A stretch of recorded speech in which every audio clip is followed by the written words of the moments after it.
The Mini Match Pod.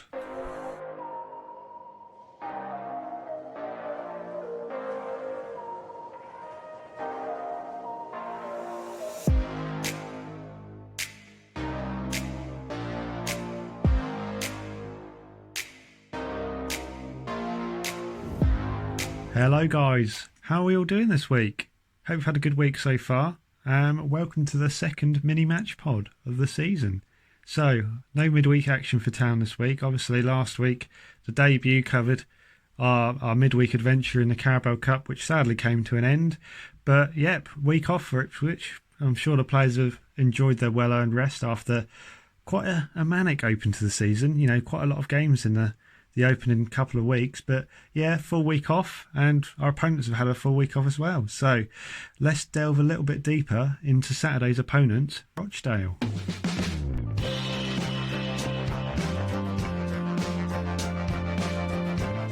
So Rochdale. So the Dale travelled down to Portman Road for only the second competitive meeting between the two sides in their history, and the first at Portman Road.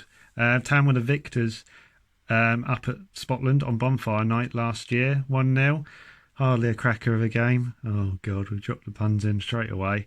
But yeah, Rochdale, always sort of the perennial underdogs of League One, have been for a number of years now, fighting off relegation in the last few seasons after a real meteoric rise under Keith Hill, you know, narrowly missing out on the League One playoffs in their first year at this level in 2014-15 season. And then following that up with some fairly steady years, to be fair. You know, probably what earned Keith Hill his move to Barnsley as manager in the Championship, which sadly didn't go too well. He did end up back at Rochdale at a later date. But yeah, then managed by Brian Barry Murphy, so former player of theirs, and I think he's been quite a journeyman around sort of League One, League Two. I think he was at Bury for a number of years as well.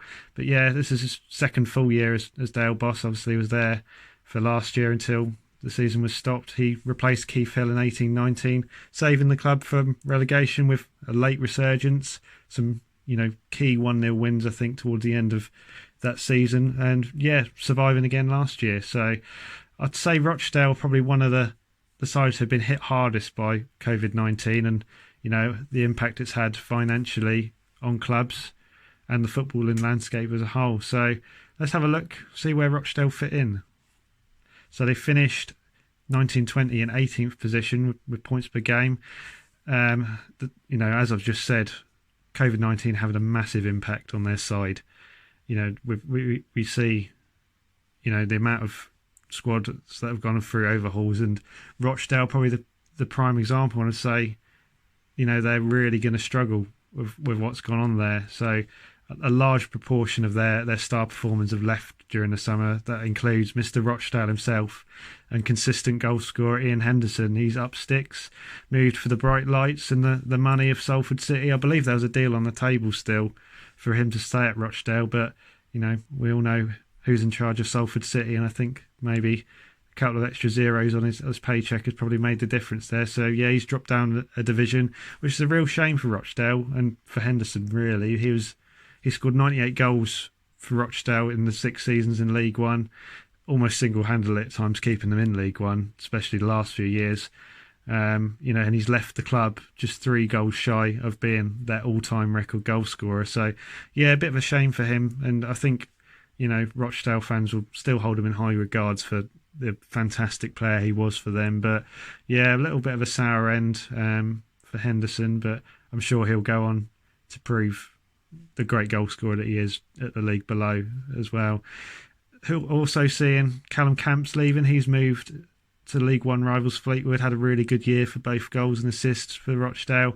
Probably one of the star performers just behind Henderson in an attacking sense. Energetic utility man. Jordan Williams has joined Blackpool. And obviously they've lost 2 loan signings who played really well from last year. In particular, Reece Norrington Davis, who's joined Luton at the level above, and Robert Sanchez, the goalkeeper.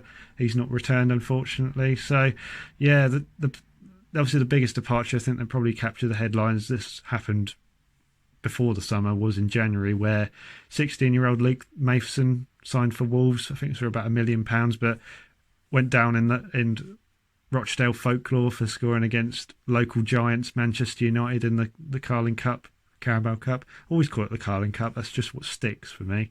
But yeah, he's up sticks as well. So real, gutting of that squad, and even some of the players that have had to leave probably just in order to help balance the books. You look at the likes of Calvin Andrew, not fantastic for Rochdale, but he's had a career at Championship level. Aaron Wilbraham the same. They've all been released. That's left Rochdale a little bit short going into the season. They're still sort of trying to find the pieces to rebuild their squad to actually have a good run at remaining in League One this season. So, as you expect for such a small club, and like we said, they had 2 impressive loan signings last year. They've dipped into that market again. So they brought in 2 youngsters from just up the road. So when we went to Rochdale, we stayed just outside the Etihad, so it's not far up the road. So they've brought in a goalkeeper, Gavin Banzunu. God, that's a mouthful. And so is the next guy. They've brought in a young centre-back as well, a Manqua. That's going to help bolster their ranks where a few players have been released, and now the burden of all the goals that have gone out of the team of Ian Henderson falls to the returning Stephen Humphrey. So some of you may know him for his time at Southend. Real sort of bulky striker, quite pacey. I think he was a striker turned winger, or the other way around. So really going to be under pressure. Southend had an abysmal year last year, but I'd say Humphreys was probably, if you had to pick one, not that it's much of a consolation being the best player in that side. He was probably one of the best players that they had last year. We've also brought in Alex Newby. He was at Chorley last year and they got relegated from the National League, but he's had rave reviews from many people. I've seen, sort of doing my research for this, he's probably been one of the standout players that they've brought in this year and could actually be a really good, shrewd signing. They've got to find value where they can, unfortunately. That is the problem being, in that area, we've seen a lot of clubs struggling. You look at Macclesfield, Bury, obviously, sadly going out of business, Bolton, all them clubs sort of in the northeast, not the northeast, is it? It's northwest. I did go to school, do know me directions around the country, but yeah, all them clubs around there, it does make it really hard for the smaller clubs like Rochdale to survive. And luckily, they have been helped by the Premier League giants there, being able to get a few players in there as well. So Brian Barry Murphy, fairly young new manager, seems to be keen on playing out from the back. We've seen at times that doesn't always gel when you're a smaller squad. You can't always bring in the players that are capable of doing that. But under Keith Hill, they played some quite free-flowing football, very attacking. I look at some of the players that they had under Keith Hill. They had Scott Hogan, Nathaniel Mendez-Lang. Probably less said about him the better at the minute, to be honest. But some real sort of players who'd go on to have a really good career, and I think he's trying to bring that back, but obviously they've got severe limitations. And you look at the squad at the minute, and we'll go on to talk about what's happened early on in the season. Any injuries or fitness issues does leave them very, very thin, unfortunately. So we'll take a look at their last 3 results. So they started off the season with a 3-1 defeat at Swindon Town. So yeah, defeat on the opening day, and I think they were really disappointed. They'd had a really good start to the season in cup competitions. They managed to go to Huddersfield and get a win in the first round of the Carabao Cup, which is very impressive, considering that Huddersfield were in the Premier League a couple of years ago, and Morecambe in the EFL Trophy. But yeah, I think Swindon, on the back of a promotion year, playing with a high level of confidence, I think they really got at Rochdale, put the cats amongst the pigeons, and that really cost them dearly. Some mistakes and sloppy defending was probably really the tail of that game, and yeah, Swindon running out winners. They followed this up with a 2-0 defeat and exit out of the second round of the Carabao Cup to Championship side Sheffield Wednesday. I've looked on the RochdaleAFC.com forum in a game that has been described as flattering to Rochdale. The scoreline's flattering them as opposed to Sheffield Wednesday. I think it could easily have been a cricket score, and young keeper Banzunu, he's been thrown in at the deep end, but I think he did well to keep the score down in that one. But yeah, again, it's the golfing quality as much as Sheffield Wednesday are in a dogfight at the minute with that points deduction. They've still got a lot of quality in that squad, and Rochdale, like we said, still struggling to adjust with all of the players that have left and the new players that have come in. But 2 defeats followed up with the game on Sunday, a 0-0 draw against, arguably, to probably say, one of the favourites for the title this year, and that's Portsmouth. And that's a really impressive performance, really, stopping the rot of 2 straight defeats. And from what I've heard, they've had opportunities to win that game, and I think they were disappointed in the end. On paper they probably would have took a point if that was given to them, but they're disappointed not to win that game. The biggest problem they've had here, and as we alluded to earlier, was some injuries to some key players, and we'll go on to talk about it and how they lined up, but it's going to have a real impact on probably how they're going to line up against us, which sadly for them is going to be an issue for them, but for us, hopefully we can take advantage of that. But a key thing in there, Banzunu, probably his third appearance in what you'd say in a more serious competitive game, keeping a clean sheet against a very good Portsmouth side, and that result on the whole may give him a good confidence boost going into the game with us. So yeah, I think, as you can see there, a run of games coming quickly, like most sides, after 5 months off, it does take its toll. If it's 5 games in 2 weeks, and with the squad seemingly incomplete, they're relying on their academy to fulfil their match day squad. That's how Rochdale seem to operate. You've got to respect them for that. As much as they're not a big club, they do well to pick up on some players that leave the bigger academies around them, but they're not afraid to bring through their own players. You've got to respect them for that. And there's been players over the years, like we've seen, who left in January in Mason, who've gone on to bigger and better things than Rochdale. So full respect for them for that. But yeah, if this carries on and they can't get these reinforcements in, it's going to be a real uphill battle for them. Again, to quote RochdaleAFC.com forum, I'd go as far to say that if Brian Barry Murphy does keep us up this year, with the likes of Henderson and Camps leaving, then for me it would go down as a bigger achievement than winning a promotion under Keith Hill. So yeah, that's really where they see themselves. It's going to be a really tough year. But you look at that Portsmouth result, a good result against promotion hopefuls, that shows the fight that they've got in this squad, and the fight that's kept them in the division for the last couple of years. So going back to that Portsmouth game, let's have a look at how they lined up. We'll see, go into detail a little bit more about some of the characters that we may be seeing in the game at the weekend, and yeah, we'll just see how we think they're going to play. It could be an interesting game, I think.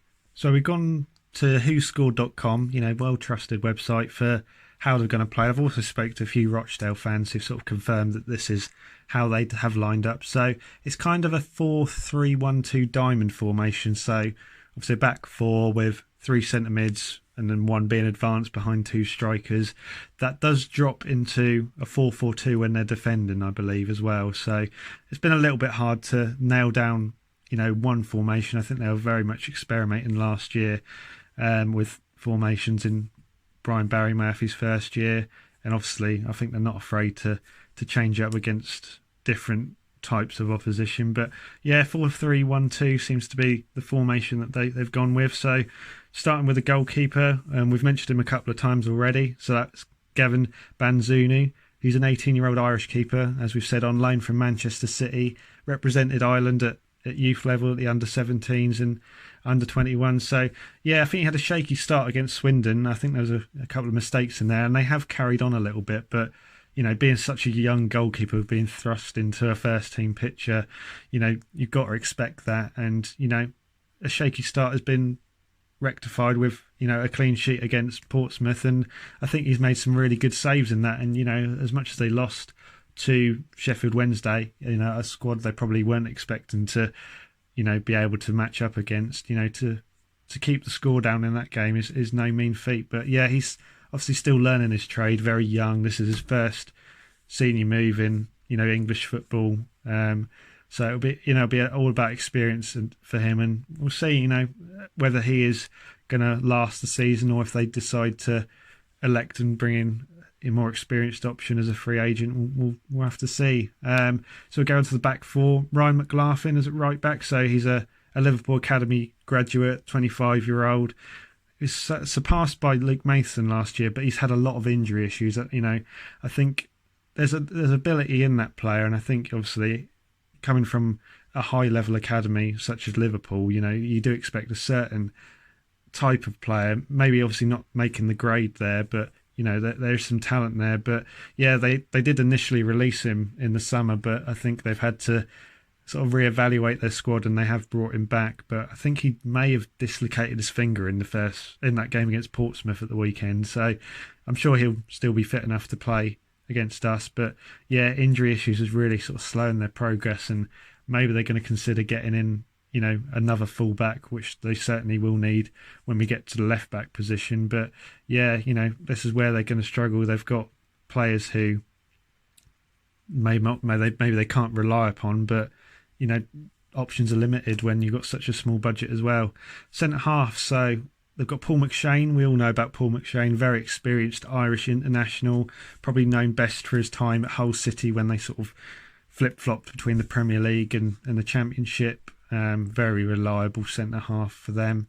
Also had, most recently at Reading. Didn't get signed up initially, but they all sort of dipped back into the free agent market in October and brought him in, and he's that experienced head to sort of bring, solidarity to the defence, maybe where they're lacking a little bit in numbers.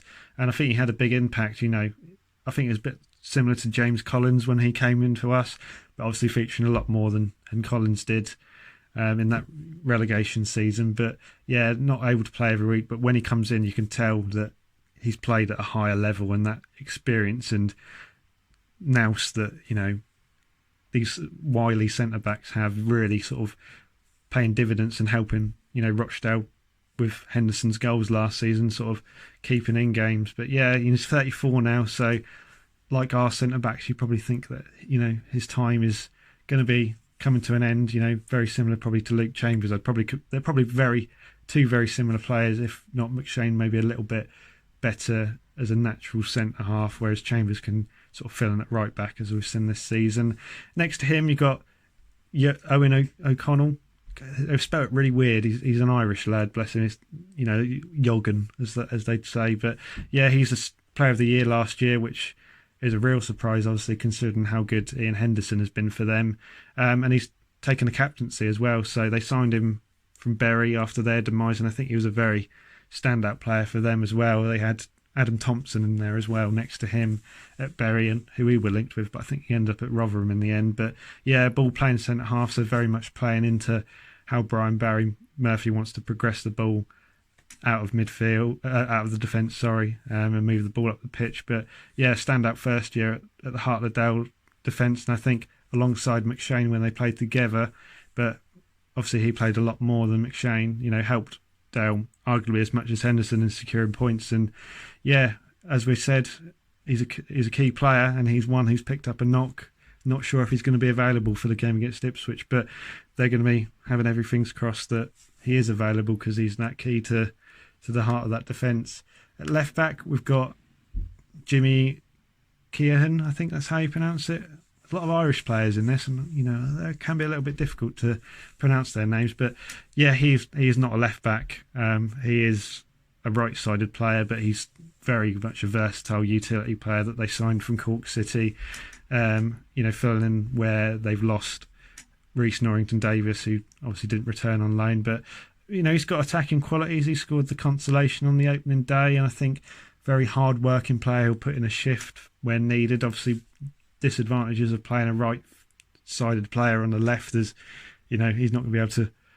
He's not going to go round someone and be able to cross. He's got to cut back and cross. But yeah, I think maybe he'll fill in on the right-hand side if they can get a left back in between now and Saturday. But no, good little player for them, I think, by all accounts. So we'll move on to the midfield now. So the midfield three. So Jimmy Ryan is in there, 32-year-old, sort of very experienced, deep-lying midfielder at League One level, featured for the likes of Fleetwood and Blackpool and Chesterfield when they were all sort of chasing promotion. He had a bit of a slow start when he joined them last year, but very much a calming influence in that midfield and a key man for them, sort of dictates the pace in that midfield and, again, helps to reinforce that back line, I'm sure. Next to him, they've got Aaron Morley, 20-year-old academy graduate. So he's more of the creative midfielder, perhaps the next big name off their production line. Probably under a lot of pressure to emulate Callum Camps, who is, again, another academy graduate who went on to have a really good, successful time as a first-teamer for Rochdale. But yeah, he's now in, last year was his first full season as a senior player. But, I think he's still developing his game. We've seen a lot of young players at Ipswich where when they're given opportunities, certain weeks they shine and other weeks, you can see where they still need to learn and hone their craft. But I think he's got the ability, takes set pieces for them, got a good range of passing.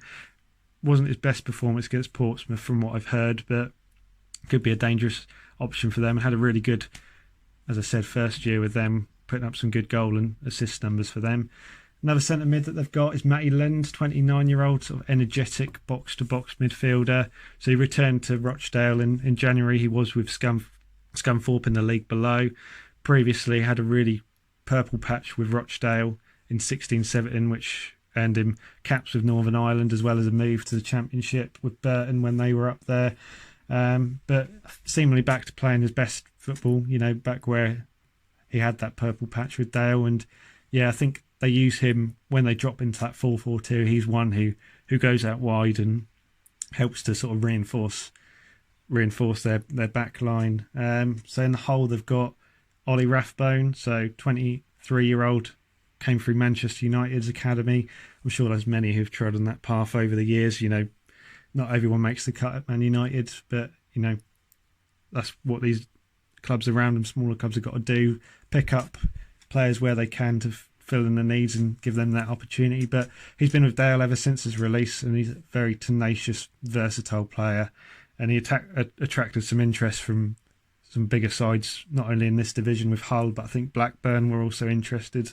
It shows the calibre of player that they've got there, and I think he's another who's going to be tasked with contributing more, like Morley, trying to fill the void where they've lost Camps and Henderson. But yeah, arguably their best player on his day, along with O'Connell now. And the better he plays, the better Dale plays, sort of really dictates the place. And like Lund, he moves out onto the left-hand side to help reinforce and help the fullbacks as well. So we'll go to the two strikers. So obviously, as we've said, this is where they've lost quite a bulk of their squad, in terms of goals going out and as well as experience as well. So up front, you've got Alex Newby, as we mentioned earlier. He's a 24-year-old, more of an attacking mid, but at the minute seemingly filling the void as that second striker. And like I said, he's had rave reviews out of Chorley despite their relegation, but seems to be impressing the Rochdale fans early on. Obviously hasn't scored in the league yet. I think he scored against Morecambe, but seemingly more of a creator than a goal scorer, but seems to be bridging the gap between, being a National League player and a League One player very well. And, we've seen many who've been able to do that. And I think, he could be an inspired signing for them. But yeah, I think maybe they want to see him when they can get another striker in, perhaps him drop into where Rathbone is playing and be more of a creator than, having to rely on scoring the goals. And then obviously we mentioned earlier, he's their new signing, another returning player is Stephen Humphrey. So 23-year-old converted winger, now more of a striker, rejoined from relegated Southend again, once we said. Really quick and bulky player. I always remember him at Southend, sort of had the low socks. Remind me of like Hulk. You remember Hulk from Porto? Always sort of, really big, bulky winger who, can be a real handful in his day, but not the most clinical. But I think, they'll be hoping that if he can form a partnership with Newby and maybe another strike partner coming in, he could actually help fill the void where Henderson's gone. But yeah, the worrying thing for them is that he didn't even last a half. He got injured. I think he was stretching for a tackle, probably hyperextended a knee maybe, and it looks very unlikely. Brian Barry Murphy confirming he's very unlikely for the Town game. So bit of a shame for them to sort of bring in a new striker, someone that they sort of pinning their hopes on to score the goals. But yeah, it doesn't look like he's going to feature, but I'm sure he'll be a good player for them over the season. If he can pick up on some of the form he had at Southend and in the last season, he could be dangerous. So we'll go into a few other players that have featured for him this season. So with Humphreys going off, they brought on Matt Doan. He's another winger turned striker, very successful as a winger under Keith Hill, which earned him to move to Barnsley in the Championship, but then he returned to League One with Sheffield United, and Chris Wilder played him as a striker, but didn't really pull up any trees. And obviously with Sheffield United's incredible rise through the divisions, he didn't really cut the mustard and returned to Rochdale, but seems to be a bit of a frustrating player for the Rochdale fans. As he's got older, I think they respect his energy and how he works and generally his professionalism, but he reminds me a little bit of what we've seen from Freddie Sears at times, where very hard worker, but when he's played as a striker, the final product isn't always there. And as these players get older, he's a very nippy little winger.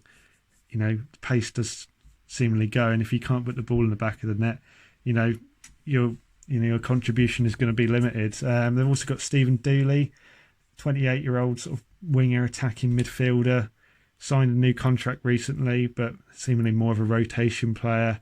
Can offer a threat on his day, but I think again another player is a little bit frustrating at times.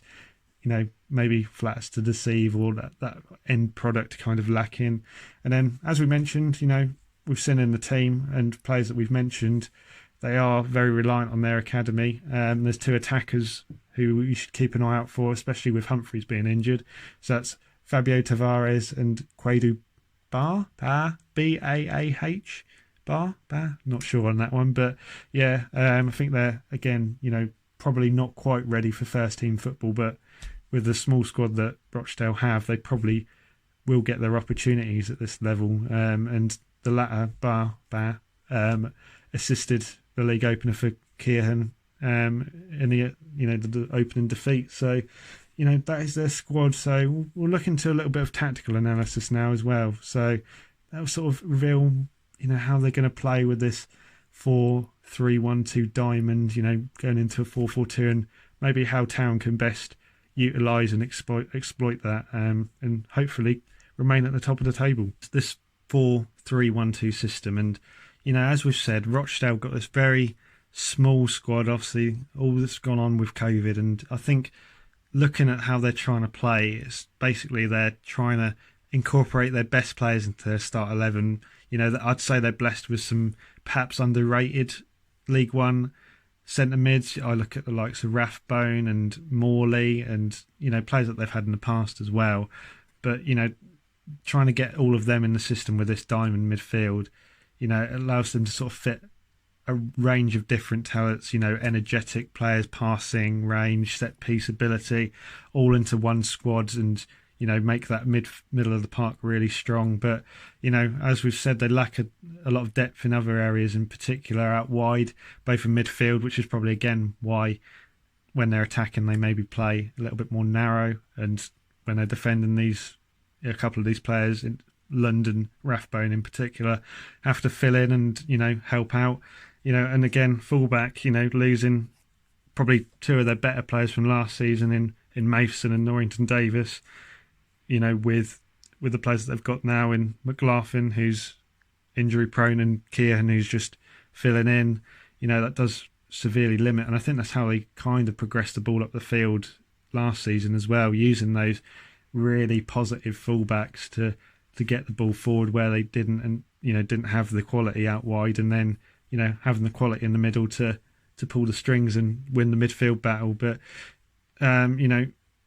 once again, I'd say we're seemingly facing an opposition where we're going to have space and joy out wide. The fullbacks and the wingers can get forward, and maybe if we can pin Kian and Mclaughlin, if he plays on back, we should have a lot of joy there. Obviously, we've got to consider that when that does happen, they may switch to this 4-4-2 that they like to play, and maybe then we can transition the ball quickly inside and have a little bit more joy there. I think we saw against Bristol Rovers that they were very aware that we were trying to get Dazelle on the ball and progress the ball through Noland and Bishop, that's why in the first half we were going out wide, where we're having success, just lacking the quality, as we said on Sunday's pod, sorry. But we're going to see a variety of different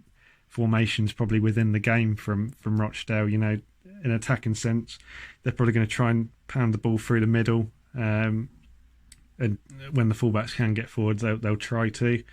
But when they're defending, they're going to sit with two banks of four and make it really difficult for us to play through them. So, yeah, I think their biggest threat lies in their ability to win the midfield battle. Having numbers in there. We'll be playing with three. If they can put a lot of pressure on Dazelle and stop Nolan and Bishop playing like Bristol Rovers did at times, then they could actually cause us some damage. But yeah, Morley seems to be the biggest threat in there.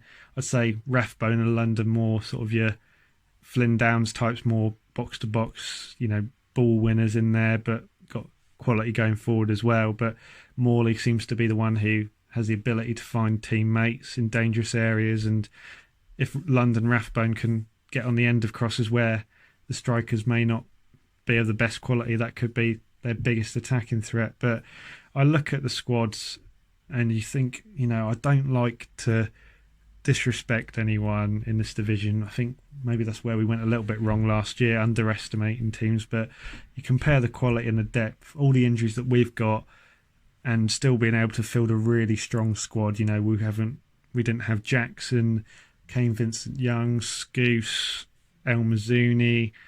The list goes on. The Wolfenden, we didn't have those players for Bristol Rovers, and still fielded a squad of players who you felt could easily win against any side against in this division. Whereas with the players that did get injured against Portsmouth, Captain Owen O'Connell and Stephen Humphreys up front, and with the players that have lost, you'd really think that Town should have the depth and the quality to prevail. Not going to say it's going to be an easy game. No game is in League One. Teams do make it very difficult for us. But we should be winning these games, let's be honest, guys. And like I said, if we can exploit the wide areas, maybe transition the ball quickly. That second half, I thought we were terrific on Saturday. The way we were moving the ball about, and I think that really sucked the life out of that Bristol Rovers side, and that's ultimately how we ended up winning the game. Our quality prevailed in the end, and we were getting more and more dangerous as the game went on. I think that'll probably be the same case today, as long as we can keep it tight in the back, which we've been able to in the last few games. Again, another side probably not offering a lot in terms of an attacking threat. So, yeah, it's just as long as we win that midfield battle, remain patient, and then take our chances when they come, I think we should be looking forward to another Ipswich Town win and hopefully remaining at the top of the table. So there we go, guys. That'll do us for this week's mini match pod. Thank you very much for listening, as always.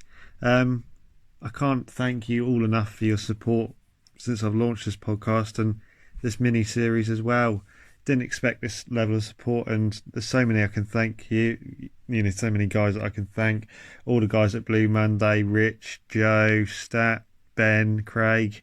They've all been great to me, and just the general listeners as well. Andrew, Run Fatboy Run on Twitter, he's been a real supporter of mine. Matt, View from the U2, Dan Hart, there's so many I could reel off. It's been really humbling, but I do have a special shout out, and I'm looking forward to working with this guy closely. You may or may not be aware of the account ITFC Analytics, and he has done some fantastic work recently breaking down, the tactical game, the tactical side of the game of Ipswich. And yeah, when I saw it, it's something I've been looking for years, someone to do, and he's done a fantastic job. So I'm hoping, he's a busy lad, and I hope we can get him on one of the podcast episodes in the future. But yeah, he's going to be a real asset for these little pods. But yeah, this is going to be the general format for a couple of weeks now. We obviously haven't got any midweek games